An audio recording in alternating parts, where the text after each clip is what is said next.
Weather impact meteorologist Tracy Hinson is out tracking conditions. So Tracy, how have the roads been during this evening commute? Well, on the main roads, fine. Interstates looked beautiful. But you get into the St. Louis city streets and that's when things get a little dicey. You know, the city right now does not have the infrastructure and the equipment to plow some of these smaller roads. You get onto some other routes though and you can still see it's very icy. We're in the hill area of St. Louis right now. And this road, certainly a plow could fit through, but it has not been, or maybe it's been plowed a little bit. Either way, it's still pretty icy and it is a bit of a hilly route here, so this might be one of those kind of third routes for the city to plow. And it is still icy. Overnight, this is going to remain icy. Coming up here though, if you look, off to the left-hand side, this is just like a driveway that somebody has plowed, and that's looking really nice. It's the transition between those roads to roads that have been plowed to, like, for example, we're turning onto one of those smaller streets right now. Those are going to be your icier conditions. So depending on what vehicle you have, you might have a difficult time out there. Pretty sunset though tonight. I'm meteorologist Tracy Hinson in the Storm Tracker. Back to you.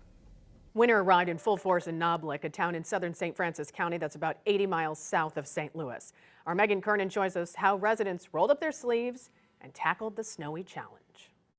With 10.5 inches of snow blanketing Noblick, Missouri, residents made the best of the snowy situation.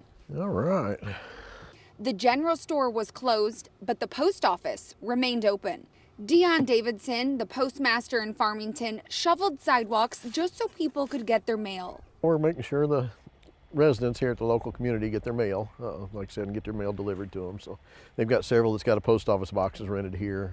They get mail daily. We come down. If they've got stuff that goes out, we pick it up, make sure it gets on the truck and out to the world. The rest of the town was completely quiet while Dion was hard at work.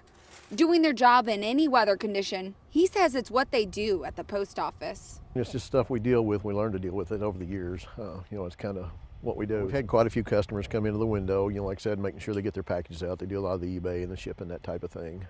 When of course they come in, we've got all the businesses that pick up their mail, locally if they're open. The snow hasn't slowed anyone down here. It's all work and some play. It hasn't slowed me down at all. And like I said, I've got employees that's made it to work. Usually the farther away from work you live, the easier it is for you to get there. The cold isn't stopping Dion anytime soon. I'm outdoors anyway all the time. I'm a winter guy. Reporting from Noblick, Megan Kernan, 5 on your side. Dion says the snow hasn't impacted business throughout the county. The rest of the county saw about 6 to 10 inches of snow, with the heaviest totals in the south. You can find a list of snow totals on KSTK.com. Just text the word snow to 314-425-5355. We'll send a link to your phone.